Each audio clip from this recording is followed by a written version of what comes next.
하나님의 은혜와 사랑과 평강이 이 시간 충만하기를 주의 이름으로 축복합니다. 구약에서 이 땅에서의 하나님의 나라는 이스라엘이죠. 하나님께서는 이스라엘 백성들을 출애굽시킨 후에 가나안 땅에 들어가게 하셔서 하나님의 나라 이스라엘을 세우시고 다스리십니다. 그러나 그 나라가 깨집니다. 그리고 나서 신약에 들어와 하나님은 하나님의 나라를 다시 세우십니다. 하나님께서 이 땅에 하나님의 나라를 다시 세우신 사건, 그것이 바로 오늘 읽은 성령 강림 사건입니다. 국가의 구성 요소를 보면 세 가지가 있습니다. 영토, 국민, 주권, 이 세 가지가 있죠. 이것을 이스라엘이라는 구약의 하나님 나라에 비추어 보면 영토는 가나안 땅이 될 수 있을 것이고 국민은 이스라엘 백성들이죠. 그리고 주권은 율법을 통한 하나님의 말씀이 주권이 될 수가 있습니다. 그러면 신약에서 하나님의 나라는 어떻습니까? 일단 영토는 어디입니까? 신약에서 이 땅에 하나님의 나라의 영토는 없습니다. 눈에 보이는 땅은 아니지만 하나님의 백성이 가는 모든 곳이 곧 하나님의 나라가 됩니다. 백성, 국민은 예수를 주로 시인하는 모든 자들이 하나님 나라의 백성이 됩니다. 그리고 주권은 어떻게 됩니까? 구약에 율법이 있다면 신약에는 성령님이 계십니다. 성령님이 믿는 이들 안에 함께 계셔서 직접 법을 가르치고 인도하고 이끌어 가십니다. 그래서 우리는 이 땅에 속한 자들이 아니라 하늘나라에 속한 하나님의 백성들입니다. 그런 자격과 은혜가 우리에게 주어진 것이죠. 그런 은혜가 주어진 사건이 바로 오늘 읽은 말씀의 성령 강림 사건입니다. 그러면 성령 강림 사건이 우리에게 주는 의미는 무엇입니까? 성령 강림 사건을 통해 우리가 기억해야 할 사실 세 가지만 보도록 하겠습니다. 먼저 첫 번째는 하나님의 때에 하나님이 역사하신다는 것입니다. 성령 강림 사건은 언제 일어났습니까? 오순절날 일어났죠. 오순절은 77절, 맥추절이라고도 하는 구약의 절기입니다. 유대인들에게는 3대 절기가 있는데 유월절, 맥추절, 초막절입니다. 이 세 절기 때에는 모든 이스라엘 백성들이 예루살렘 성전에 와서 제사를 지내야 합니다. 그리고 이 세 가지의 절기는 모두가 다 감사절입니다. 하나님께서는 시내산에서 출애굽한 이스라엘 백성들과 언약을 맺습니다. 그러면서 이 세 가지 절기를 말씀하시고 감사절로 지키라고 말씀하십니다. 그러면 이 세 절기를 감사절로 지키라 하신 이유가 무엇입니까? 이 세 가지 절기 안에 담긴 감사의 내용을 하나님께서 하시겠다는 것이죠. 내가 이러이러한 것을 너희들에게 할 것이니 너희는 이것을 기념하여 감사절로 지키라. 이것이 감사절 안에 담긴 하나님의 뜻입니다. 그러면 각 절기 안에는 하나님의 약속과 그리고 우리에게는 감사거리가 있다는 것이죠.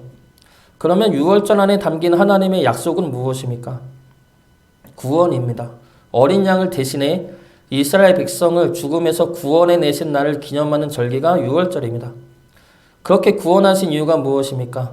사랑하소서, 우리를 사랑하소서 구원하셨다고 말씀하고 있습니다. 신명기 7장 8절 말씀입니다. 여호와께서 다만 너희를 사랑하심으로 말미암아 또는 너희의 조상들에게 하신 맹세를 지키려 하심으로 말미암아 자기의 권능의 손으로 너희를 인도하여 내시되 너희를 그 종 되었던 집에서 애굽 왕 바로의 손에서 속량하셨나니. 유월절은 하나님이 우리를 사랑하시어서 구원하신 날을 기념하며 감사하는 절기입니다. 이 유월절 날에 예수님께서 십자가를 지시죠. 예수님께서 십자가를 지신 이유가 무엇입니까? 마찬가지죠. 하나님께서 우리를 사랑하셔서 우리를 구원하시기 위해 십자가를 지게 하셨습니다. 요한복음 3장 16절 말씀입니다. 하나님이 세상을 이처럼 사랑하사 독생자를 주셨으니 이는 그를 믿는 자마다 멸망하지 않고 영생을 얻게 하려 하심이라. 그리고 나서 두 번째 절기가 오순절입니다. 오순절은 77절, 맥추절이라고도 하는 절기입니다. 이 오순절은 두 가지의 의미를 지니죠. 첫 번째 의미는 첫 열매에 대한 감사로 보내는 맥추절입니다. 그리고 두 번째 의미는 시내산에서 율법을 받은 날에 대한 감사로 지내는 절기입니다.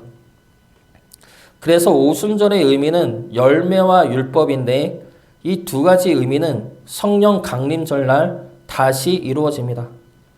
구약에서는 율법이 하나님의 백성들에게 주어진 법이었다면 이젠 우리 안에 성령님이 계셔서 성령님이 우리의 법이 되십니다. 예레미야 31장 33절 말씀입니다. 그러나 그날 후에 내가 이스라엘 집과 맺을 언약은 이러하니 곧 내가 나의 법을 그들의 속에 두며 그들의 마음에 기록하여 나는 그들의 하나님이 되고 그들은 내 백성이 될 것이라. 여호와의 말씀이니라. 이제는 성령님이 우리 안에 계셔서 하나님의 법을 가르치고 하나님의 백성됨을 증거하고 계십니다. 그러면 이 성령 강림 사건이 그냥 아무렇게 우연히 이뤄진 사건이 아님을 우리가 알 수가 있죠. 언제 어떻게 이뤄질지 하나님은 구약에서 이미 말씀하셨다는 겁니다. 오순절 지키게 하심으로 성령 강림절을 예표하셨고 성령님을 보낼 것이라는 것을 구약에서 이미 예언하셨습니다. 예수님도 공생애 동안 성령님에 대해 말씀하셨고 보혜사를 보낼 것이라고 말씀하셨습니다. 그러면 이 성령 강림 사건을 통해 우리가 알 수 있는 것은 새로운 하나님의 나라는 하나님께서 이미 준비하고 계셨고 하나님의 정확한 때에 이루신 언약의 성취라는 것입니다. 다시 쉽게 말하면 하나님의 말씀은 하나님의 때에 이루어진다는 것입니다. 하나님의 때와 방법은 구약에서 분명히 말씀하셨지만 문제는 아무도 그때를 몰랐다는 것이죠.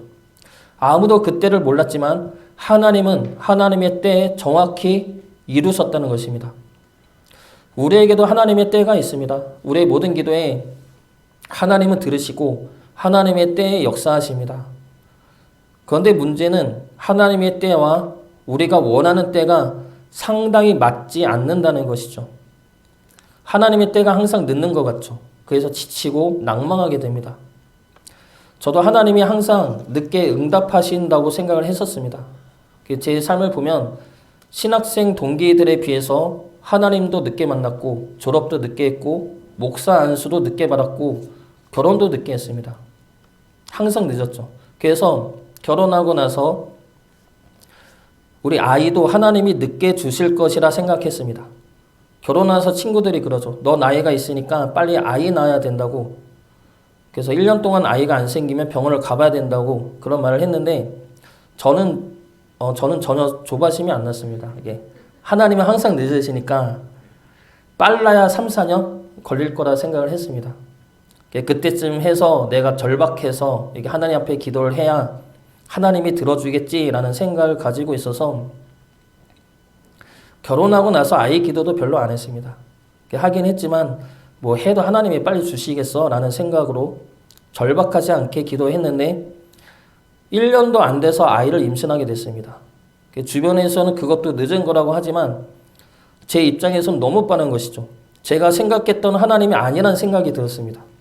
아니 우리 하나님이 이렇게 빨리 응답하시나? 근데 이 생각을 하고 보니까 하나님께서 바로바로 응답하신 것이 내 삶에 너무나 많았다는 것입니다. 문제는 하나님이 빨리 응답하신 것이 내 삶에 너무 많았는데 내가 기억을 못한 겁니다.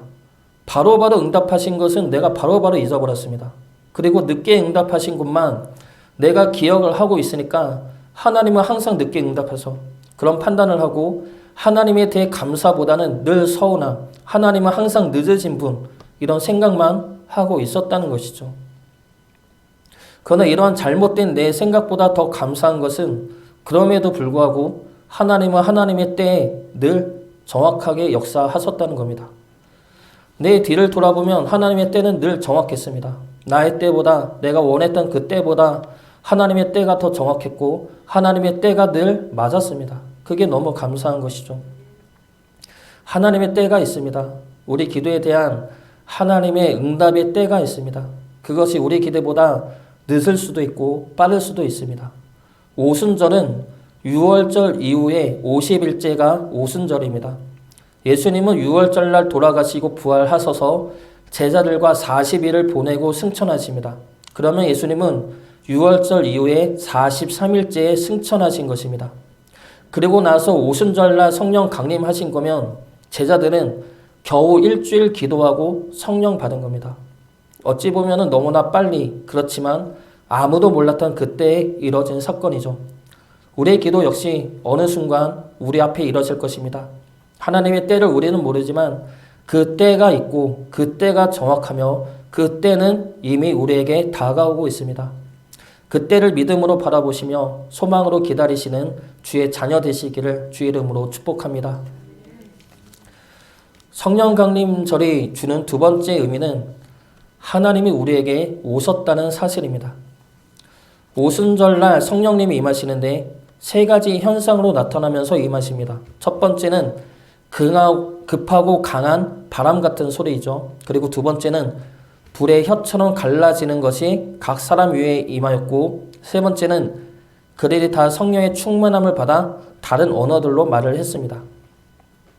바람, 불, 언어, 이 세 가지 현상이 나타나는데 이 현상들이 의미하는 것을 단순하게 보면 하나님이 임하신 것입니다. 하나님이 임하셔서 하나님의 나라가 이 땅에 드러나신 것입니다. 그리고 그곳에서 기도하던 120명의 모든 사람들을 하나님의 백성으로 삼아 주신 것입니다. 그런데 그곳에서 기도하는 사람들, 특히 제자들은 어떤 사람들이었습니까? 그때 세상 사람들은 제자들을 보고 뭐라고 얘기했겠습니까? 실패한 자들이죠. 자기 스승인 예수님은 십자가에 죽었습니다. 부활하셨다 하지만 모든 사람들은 믿지가 않았습니다. 세상 사람들 눈에는 이 제자들은 완전한 실패자이고, 그리고 제자들은 예수님 역시 실패자이고, 그런 실패자를 따랐던 또 다른 실패자들이 이 제자들이었습니다. 그럼 제자들 스스로는 어떤 자들이었습니까? 예수님을 한번 배신하고 도망쳤던 연약한 자들이죠. 예수님이 용서해 주셨다지만 중요한 건 무엇입니까? 자기 스스로 의롭다 할 수 없는 이들이라는 겁니다. 마음의 아픔이 있고 상처가 있고 소망을 잃어버렸던 자들이죠. 그런 그들을 하나님께서 찾아오신 것입니다. 그런 그들에게 세상 사람 모두가 알만한 방법으로 그들 스스로도 부정할 수 없는 강한 형상들로 하나님의 나라가 임한 것입니다. 그러면서 이 자들이, 이 사람들이, 이 제자들이, 이 120명의 사람들이 내 백성이다, 내 나라의 내 백성이다를 강하게 선포하고 보여준 사건이 성령 강림 사건이죠. 우리는 하나님 나라에 우리 힘으로 갈 수가 없습니다. 그 나라에 들어갈 자격이 우리에게는 없죠. 오히려 우리에게는 아픔이 있고 상처가 있는 자들입니다. 우리에게는 하나님을 향한 실패가 있고 우리 믿음에 부족함이 있는 자들입니다.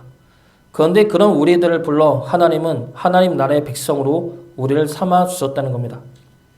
사무엘상을 보면 사울의 나라와 다윗의 나라가 극명하게 갈리는 부분이 나옵니다. 먼저 다윗에게 모여든 사람들은 이런 사람들입니다. 사무엘상 22장 2절 말씀입니다. 환난당한 모든 자와 빚진 모든 자와 마음이 원통한 자가 다 그에게로 모였고 그는 그들의 우두머리가 되었는데 그와 함께한 자가 400명 가량이었더라. 먼저 다윗의 나라에 모여든 자들은 도움이 안 되는 자들입니다. 환난당한 자, 빚진 자, 마음이 원통한 자. 이 자들 데리고 무슨 나라를 건설하겠습니까? 다윗의 나라가 있기 이전에 다윗이 쫓겨다닐 때 다윗에게 모여든 사람들을 말하는 겁니다. 다윗이 쫓겨다닐 때 환난당한 자, 빚진 자, 마음이 원통한 자가 다윗의 편이 되었는데 이들을 데리고 무슨 나라를 건설할 수 있겠냐라는 겁니다. 반면에 사울에게 모여드는 사람들은 어떤 사람들입니까? 사무엘상 22장 7절 말씀입니다.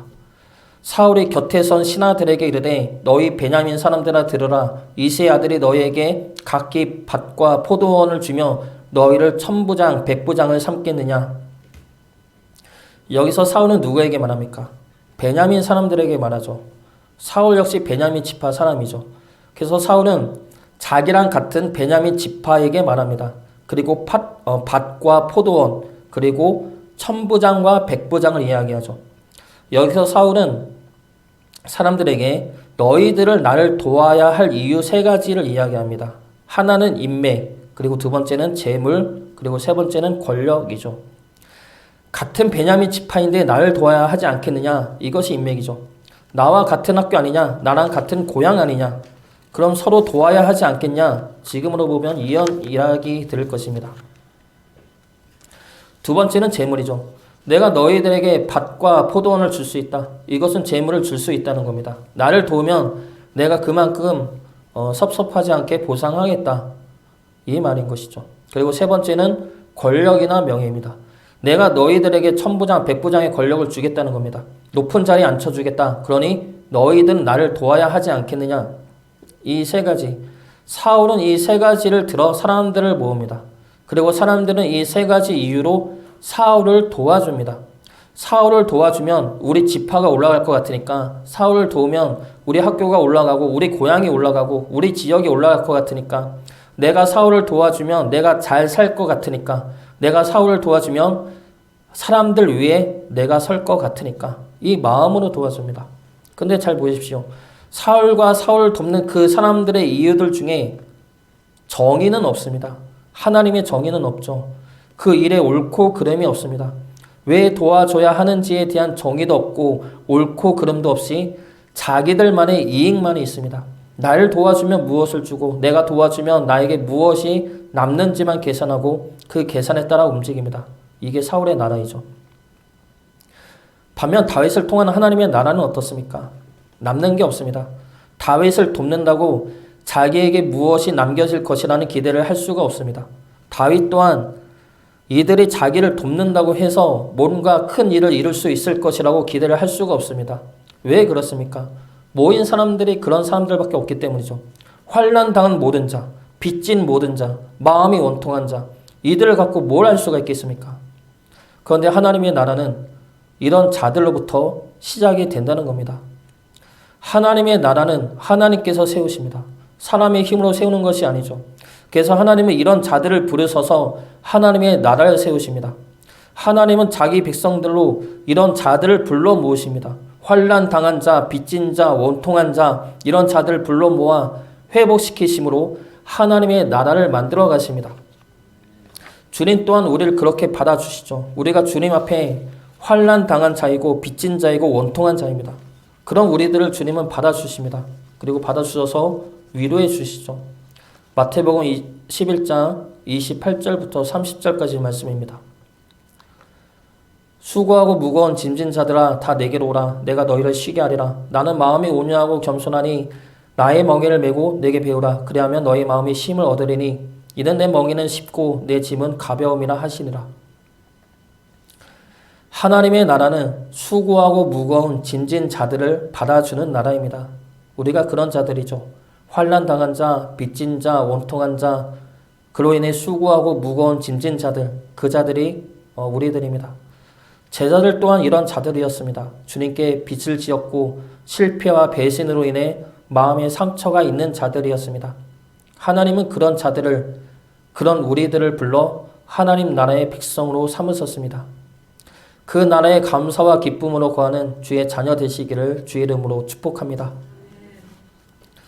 마지막 세 번째 성령 강림 사건이 주는 의미는 하나님은 모두를 하나님의 자녀로 부르신다는 것입니다. 성령 강림 사건은 이 땅에 하나님의 나라가 탄생하는 순간이죠. 그래서 강권적으로 강한 역사하심으로 임하신 것입니다. 그리고 나서 하나님의 나라가 확장되는 방법은 하나님의 사람들입니다. 하나님은 항상 사람들을 통해 역사하시죠. 믿음의 사람들을 통해 역사하십니다. 오늘 말씀에도 하나님은 하나님의 나라를 세우시고 120명의 사람들을 하나님 나라의 백성으로 삼으십니다. 근데 여기서 하나님의 나라가 끝나는 것이 아니죠. 이제는 이들을 통해 하나님 나라의 백성들을 불러 모으실 것입니다. 앞으로 이어질 사도행전의 내용이고 우리에게까지 이어져 온 모습입니다. 그런데 누구를 부를 것이냐라는 방향성의 문제가 생기죠. 그 문제가 지금 우리에게는 너무나 쉬운 답이지만 이 당시에 유대인들에게는, 그 예수님의 제자들에게는 너무나 어려운 방향으로 하나님은 말씀하십니다. 오순절날 성령 강림하셨습니다. 그리고 나서 어떤 일이 일어납니까? 성령의 충만함을 입어 방언을 말하죠. 이 방언은 지금 우리가 생각하고 흔히 하는 방언이 아닙니다. 우리가 한국어로 말하는데 미국인들이 영어로 들리는 현상들인 것이죠. 8절 말씀 보겠습니다. 우리가 우리 각 사람이 난 곳 방언으로 듣게 되는 것이 어찌 됨이냐. 그러면서 그곳에 모인 사람들의 나라들이 나옵니다. 여러 나라들이 나오죠. 이것은 누구를 부를 것이냐라는 질문에 대한 답으로 볼 수가 있습니다. 누구를 부릅니까? 모든 나라 사람들을 부른다는 것이죠. 유대인들만 부르는 것이 아닙니다. 유대교들만 부르는 것이 아니죠. 제자들은 처음에 이것을 이해하지 못했습니다. 그래서 이방인들에게 복음을 전하지 않았습니다. 그들은 하나님 나라의 백성이 아니라 생각했기 때문이죠. 그러나 그들도 이제 하나님 나라의 백성들입니다. 하나님은 우리 모두의 하나님이 되신 것이죠. 지금도 마찬가지입니다. 우리 주변의 모든 사람들을 하나님이 부르고 계십니다. 어떤 사람도 하나님 믿어서는 안 되는 자들은 없습니다. 죄인이나 거지나 장사꾼이나 어떤 사람도 하나님 나라의 백성이 되어선 안 되는 자들은 없습니다. 우리 주변에 미운 자들도 있을 것이고 이해하기 어려운 자들도 있을 것입니다. 저런 사람은 교회 안 나오는 것이 더 도움이 될 것 같다 생각하는 이들도 있을 것입니다. 그러나 그들을 받아들이는 것은 우리들이 아니죠. 그들을 받아들이는 분은 하나님이십니다. 그 하나님이 그들을 받아주시고 그들을 사랑하시며 그들을 품어주십니다. 그리고 그러한 사랑으로 우리 역시 이미 받아주셨습니다. 우리를 받아주시고 사랑하시는 하나님의 마음을 우리 또한 품으시길 바랍니다. 하나님은 우리 모두를 사랑하시어서 하나님 나라의 백성으로 부르고 계십니다. 하나님의 나라는 이미 임했고 우리는 그 나라의 백성들입니다. 그리고 그 나라는 우리를 통해 계속해서 확장해 나갈 것입니다. 하나님의 마음을 품고 우리 주변의 모든 이들을 하나님 나라의 백성으로 부르시는 저와 여러분들 되기를, 그래서 같이 하나님께 영광 돌리는 주의 백성으로 세울 수 있기를 주의 이름으로 축복합니다.